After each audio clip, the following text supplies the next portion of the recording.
सबको मालूम है कल भारत और न्यूजीलैंड का मैच था। मैच में एलन के एक शॉट पर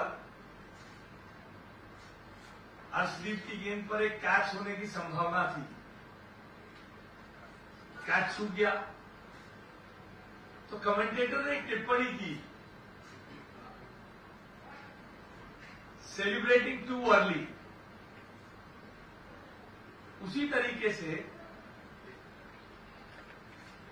हाईकोर्ट के आज के केस ने यह साबित कर दिया है, फैसले ने और टिप्पणी ने यह साबित कर दिया है कि लोअर कोर्ट में जिस प्रकार का घटनाक्रम हुआ और सेल्फ एक्सोनरेशन का जो काम आम आदमी पार्टी ने शुरू किया, खुद ही अपने आप को तथाकथित रूप से कट्टर ईमानदार कहने का, they started celebrating too early. क्योंकि कानून की चक्की है, बारीक पीसती है। आज जब सीबीआई ने अपनी अपील दाखिल की, अपनी कार्रवाई दाखिल की हाईकोर्ट में, तो दिल्ली की हाईकोर्ट ने सीबीआई के कर्मचारियों के खिलाफ की गई टिप्पणियों पर रोक लगा दी। और यही आम आदमी पार्टी का पूरा क्लेम था कि सीबीआई का मिसयूज किया गया, ये तो केस ही नहीं था। और कितनी बेशर्मी से आम आदमी पार्टी ये कह रही थी कि केस ही नहीं था।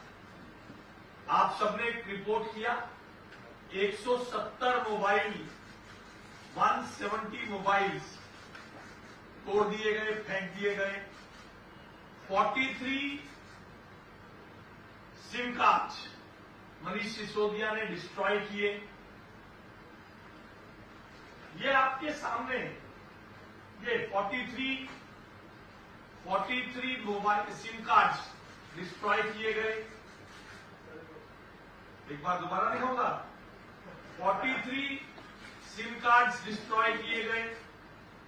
फिर ये सीएजी की रिपोर्ट थी, सीएजी की रिपोर्ट का page number 99, loss amounting to ₹2,002.68 crore. CAG की रिपोर्ट में ये टिप्पणी की गई, 2000 करोड़ से ज्यादा का नुकसान।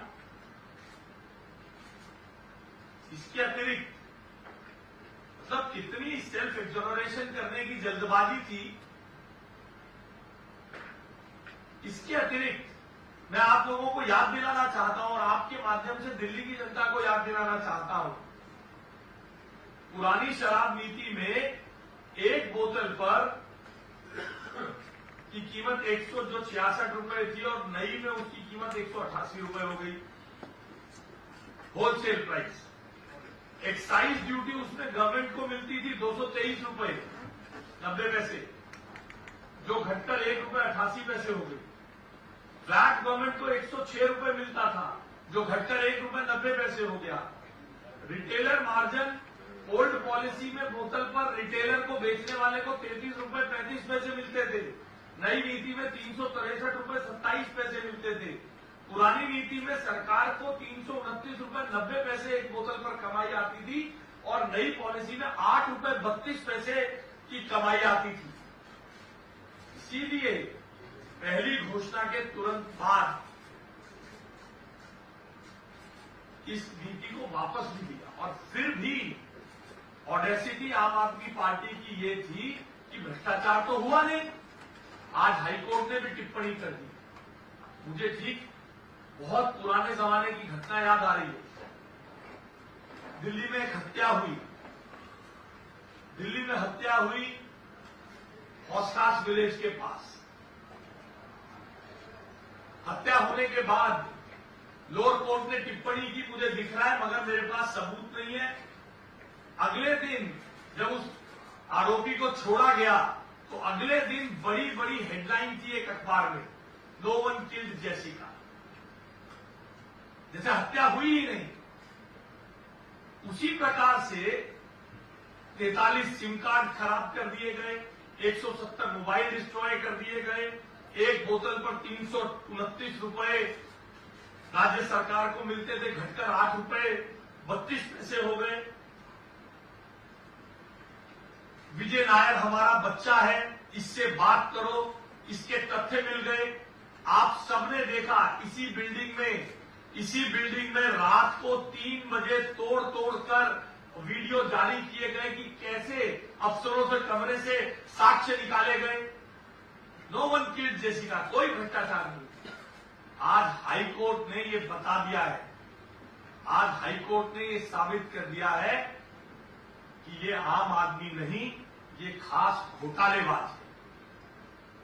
ये खास घोटालेबाज है जो कल तक खुद को सेल्फ एक्सोनरेट कर रहे थे, जो गाल बजा के अपने आप को कट्टर ईमानदार कहने की जल्दबाजी में थे, उनको थर्ड एम्पायर रिव्यू हाईकोर्ट ने आज एक तरीके से बिठा दिया।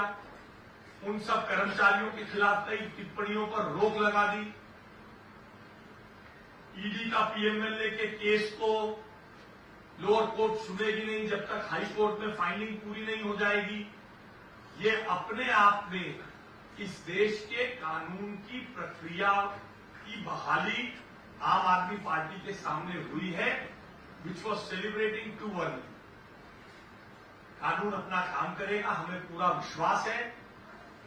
न्यायिक एजेंसीज ने, जितनी भी एजेंसी इस घोटाले का जांच कर रही है, उन्होंने सैकड़ों लोगों से बात की है, अप्रूवर्स के साथ बात की है। बिना उनको कटघरे में खड़ा किए गए जिस प्रकार की टिप्पणियां की गई थी, और आम आदमी पार्टी खुद को कट्टर ईमानदार कहने का खुद ही कह रहे थे। और आपने देखा एक चुनाव से पहले भी खुद को कट्टर ईमानदार कह रहे थे। दिल्ली की जनता ने बता दिया कि ये कट्टर ईमानदार नहीं है, और आज हाईकोर्ट ने भी बता दिया ये खास घोटालेबाज है, कट्टर ईमानदार नहीं।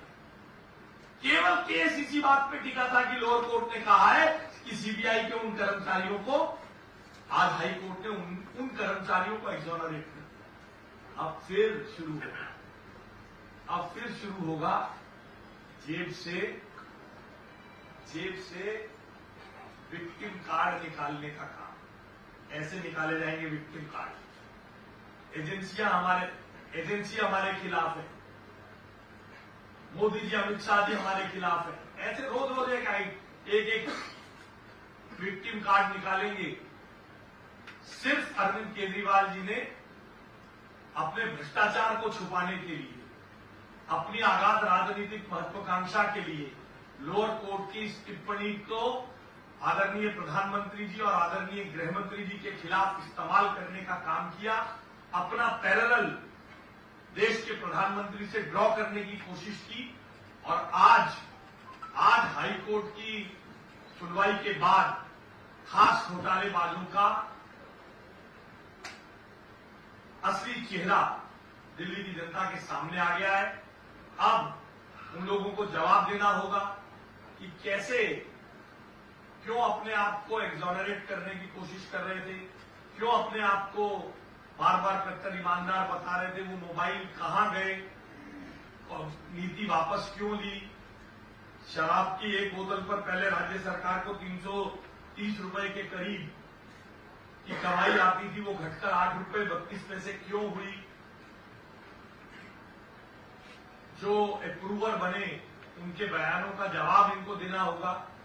इसलिए आज का दिन दिल्ली की राजनीति में बहुत ही ऐतिहासिक दिन है।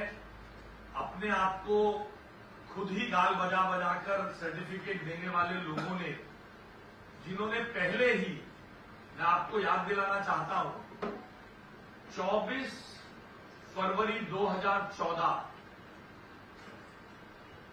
के लगभग आप सबने देखा होगा, बहुत सारे अखबारों में रिपोर्ट्स मिल जाएंगी। इंडिया इस्लामिक सेंटर में मुस्लिम बुद्धिजीवियों को एड्रेस करते हुए 49 दिन की सरकार के बाद अरविंद केजरीवाल जी ने कहा था भ्रष्टाचार देश में कोई मामला नहीं,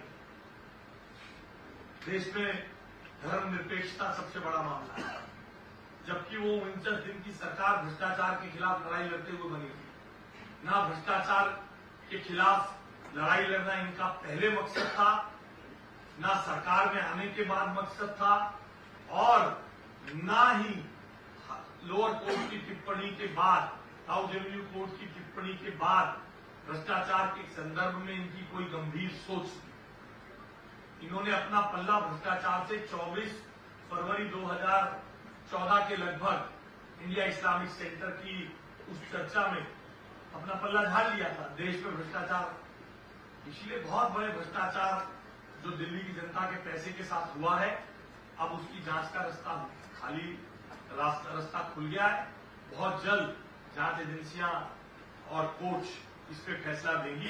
अरविंद केजरीवाल जी को, पूरी आम आदमी पार्टी को, जो ढोल की थाप पे नाच रही थी, आज नजर नीची करके, कान पकड़ के दिल्ली की जनता के सामने उठक बैठक लगानी चाहिए, माफी मांगनी चाहिए दिल्ली की जनता के पैरों में हाथ रखकर। धन्यवाद।